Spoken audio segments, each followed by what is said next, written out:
Hi everyone, welcome to Vamp's webinar, How to Drive Sales with Branded Content on Instagram.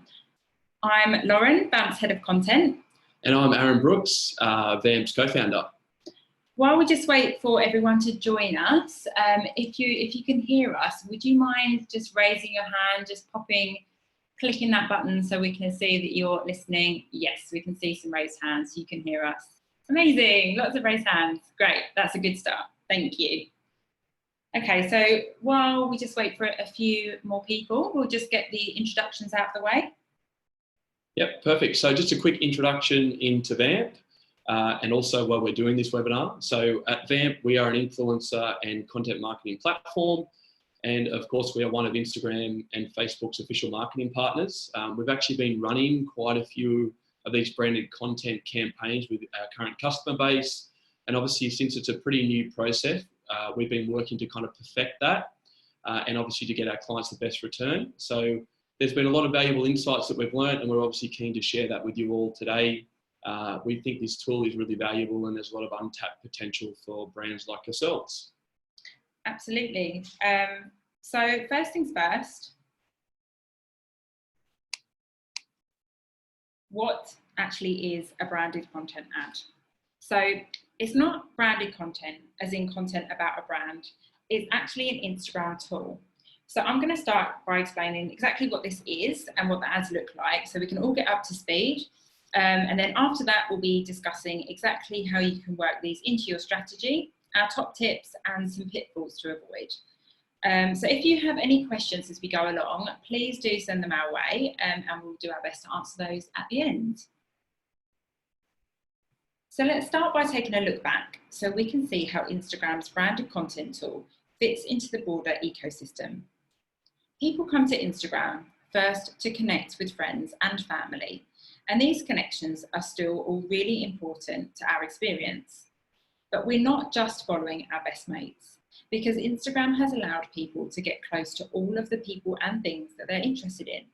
That includes celebrities, creators, brands, and businesses.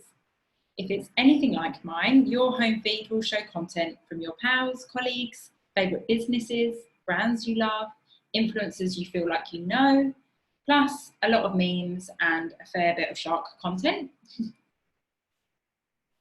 The platform has given rise to a whole ecosystem of influencers and creators, people who want to share their lives and passions and bring people closer to the things that are important to them, including social issues, hobbies, new products, or they might just be bringing their unique personality and point of view.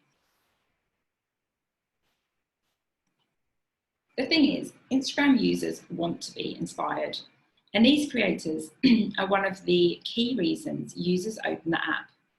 According to the platform, 68% of users come to Instagram because it allows them to interact with influencers. They come to proactively engage with brands too. 90% of people on Instagram choose to follow a business. 83% of users use Instagram to discover new products. It's become so much more than a photo sharing app. We go there to discover, browse, and shop.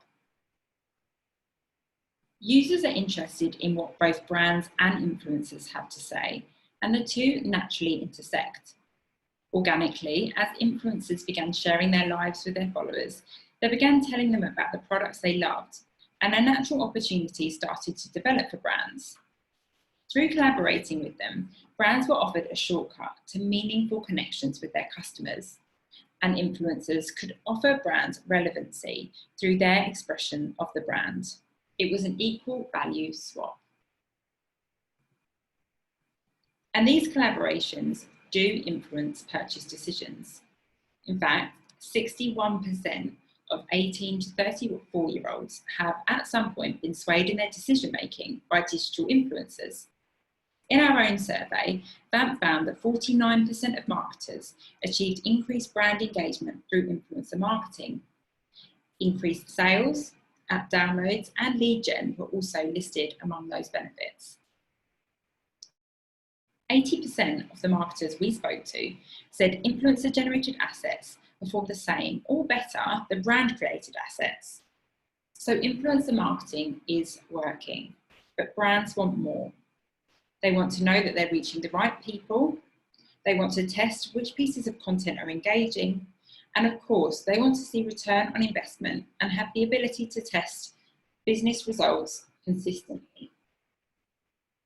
The problem is the amount of brands investing in the channel is increasing, but only 18% of marketers say they're able to integrate influencer marketing into overall digital marketing ROI calculations. And so this brings us very neatly to what we're here to talk about, branded content ads. In 2017, Instagram introduced the paid partnership tag.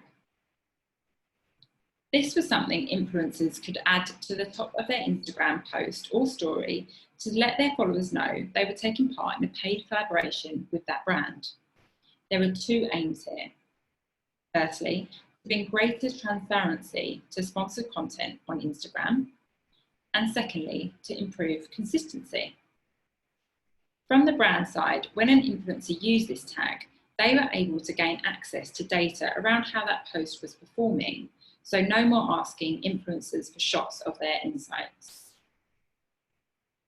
Then last year, Instagram stepped up a gear. From brands and influencers that were using the paid partnership tag, they offered a new service, branded content ads. This allowed brands to turn those influencer posts into ads. It meant that brands could easily amplify their branded content beyond a creator's organic following. The tool enables them to promote their branded content on Instagram straight from the creators who post it. So the best way to look at this is an influencer marketing add-on that can take your results to the next level.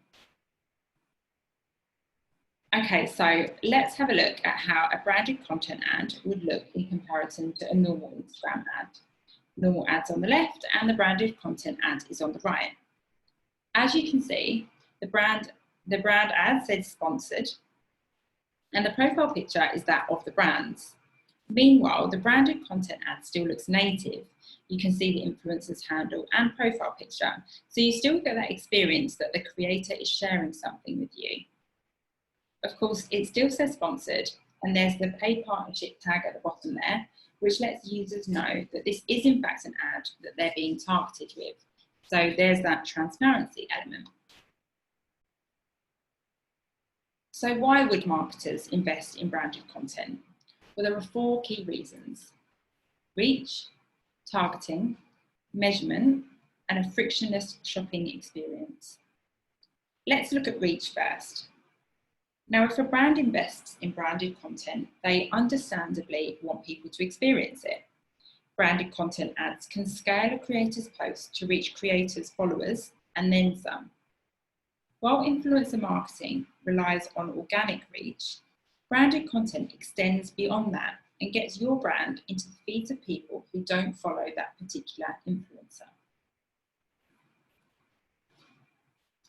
Targeting. As a brand, you will have a target audience in mind, their age, gender, and geography. So it's unlikely that an influencer's following will match that identically. This means that content may only be reaching part of its intended audience, limiting your ability to achieve your goals. Branded content ads, however, can be targeted with precision, helping you reach more of the people that matter to you. Measurement. Brands need to be able to know how and when to optimize. Branded content ads offer measurement to help advertisers make quick and informed campaign decisions, like modifying a campaign objectives. And finally, thanks to shoppable tags, it enables a frictionless shopping experience. The rise of mobile and social commerce is changing the way people shop. Let's be honest, we have zero patience. If we see something we like, we want to tap and buy. We don't want to be redirected and we don't want to wait. Branded content ads gives brands the opportunity to turn a browser into a buyer seamlessly. The majority of influencers can't make their post shoppable just yet, but branded content ads take that same relatable, aspirational content and make it entirely shoppable. Instagram summarizes these benefits with a simple analogy. Branded content is where art meets science. The art is the organic content created by professionals who are trend obsessed and endlessly creative. And the science is the targeting, razor focus to reach your audience and drive consideration with the ability to test and learn. So that's the theoretical 411 handled. But how does this work in practice? Well, Vamp's been running a number of campaigns with clients using the branded content tool. And since it's a pretty new process, we've been working out what best practice looks like and how to give our clients the best return. So we're going to talk a little bit about that now. I've got some questions for Aaron, but again, if you have any of your own, send them our way. So first up, let's talk through what this would look like for a brand's social media team or marketer. How do you actually do it, Aaron? So it is a bit of a manual process at the moment. We suggest that, of course, when you do set up a branded content campaign, that you brief it in accordingly that way to the influencers that you're using so that they're aware that this is what you want to do. You should also make sure that you upload your creator list or influencer list to your ads manager. That makes sure from the influencer side that when they go to tag a paid partnership, that it streamlines the campaign process. So there's no additional approvals needed, or you don't have to manually go in and approve each influencer in the ads manager. So just setting up that kind of prep work initially will help facilitate a much more seamless campaign. Okay, brilliant. When we were speaking this week, you told me that there are 2 ways to run a branded content campaign. Could you tell me a little bit about that now? Yeah, definitely. So there are two types of branded content campaigns that you can run. So you can run branded content when it comes to posts, but you can also run branded content when it comes to stories as well, which is the stories piece is relatively new. When you do go to run branded content stories, you've got to make sure that you brief into the influencers that there's no GIFs or hashtags that can actually be in the stories. It won't allow for the boosting element of it. And the other new thing is that you can also run, so if it's a post on Instagram that's branded content, you can run it across Facebook as well. So you can run it across both Facebook and Instagram, which again is a relatively new feature. Okay, great. So from the campaigns that we've been running and from your experience, what have you found that clients have liked the most about the branded content tool? I think the biggest thing is it's driving the performance element of influencer marketing. So before, we're kind of looking at metrics like reach and engagement, but this component really helps us to then drive, sales or app downloads or any of those types of different kind of conversion metrics. And we're seeing some really great results. So we're doing some work with brands like Adobe and West Elm, and driving that conversion piece has been it's been great to kind of showcase how their influencer marketing is performing from an ROI perspective. Okay, amazing. And a slightly harder question, what have they not been so hot on? What haven't they liked about the tool? Well, I think it is still a manual process. So there's probably a fair bit of education that goes along with setting up one of these campaigns, both from the creator side and probably a little bit from the brand side. There's probably just sort of, from the influencer perspective, making sure that they kind of understand what you're planning to do with the creative or the content, and how long you're looking to boost that for. So I think just getting them comfortable initially about the campaign that you're trying to run. So I think those probably are the main things that kind of brands and influencers have kind of been a bit hesitant about. But we know that with Facebook that they'll build things out to streamline the campaign process, and those things are only kind of, a matter of time away. But as this tool is relatively new, there probably are just a few kind of additional steps that you need to go through to set up these campaigns. Yeah, I guess that's the thing about being an early adopter. It's exciting, you're the first one on it, but you have to kind of handle the manual labour to begin with. Okay, so this is an interesting one. If brands are now able to extend the reach of an influencer's post, does the size of an influencer's following then become a little irrelevant? Because I know it used to be one of marketers' biggest concerns. Yeah, I mean, our approach at Vamp would always be that, you kind of go after the power middle influencers, so anywhere from kind of 1,000 followers up to maybe 500,000 at the very, very top end. But definitely for some of the smaller businesses that are looking to kind of get into the influencer space, you know, of course, you can use influencers with much smaller following, and reach is relatively cheap in Facebook. So being able to boost, you know, from there. I think I would also say that, you know, extending campaigns beyond just reach. So I mentioned before, bringing the performance element into some of the initiatives that you might be running as well. So whether that's downloads of apps or conversions onto your website, this branded content tool can allow for those variables as well. I think it's an exciting thing as well, because if you're not as preoccupied with the following, you can start looking at like the quality of the content and make that your priority, which can be an amazing thing, I think. Yes, definitely. I think a lot of brands were always fixated on the reach side of things. So definitely now you can look at definitely at content and aesthetic, and then just boost from there. Yeah, definitely. Okay, so something that marketers and customers have always loved about influencer marketing is its authenticity. So do you feel like having a paid partnership tag hinders this in it? Well, I think, you know, we were seeing so much in the channel that influencers were using like ad or spawn when they would kind of call out paid partnerships. So this we feel is a much kind of cleaner way to do that. But the key thing is, as long as the influencers are representing brands that provide products or services that they have an affinity to and that fit their profile and social persona, then really we haven't seen any kind of effects from in terms of engagement or anything like that. So, you know, we do find, particularly in the power middle influencer space, that most of the influencers will self-regulate pretty well. So yeah, we haven't seen this as an issue so far. And I think you look at some of the other markets and how they operate. You know, you've got the FTC in the US and other markets as well that are kind of putting some of these, you know, rules and regulations around influencer marketing, then kind of conforming to the way that the social platforms are calling out paid partnerships is the easiest way to make sure that brands are abiding by the rules. Absolutely. As a marketer, I can imagine that's going to be, if you know you're doing something that's completely compliant, it's going to give you that element of trust and safety, especially if you're new to using the channel. Okay, so let's have a look at this from the influencer side. How does it work for them? What do you think the biggest pros and cons are for our creators? So I think the pros are that, you know, brands are looking to extend campaigns beyond just a post in their feed.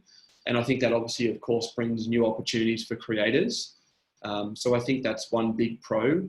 I think the cons are that at the moment, there's no way for them to disconnect from a paid post, from a branded content post. So if a brand is boosting that piece of creative, there's no way, and an influencer may be unhappy with that, there's no way to kind of disconnect. So there's a few things that I think I still need to be kind of ironed out, but I know that, again, Facebook are kind of working on these things to make sure that it's much more seamless. But I definitely think there's probably more pros and cons. And from an influencer perspective, and to definitely driving that performance side is, you know, is really important.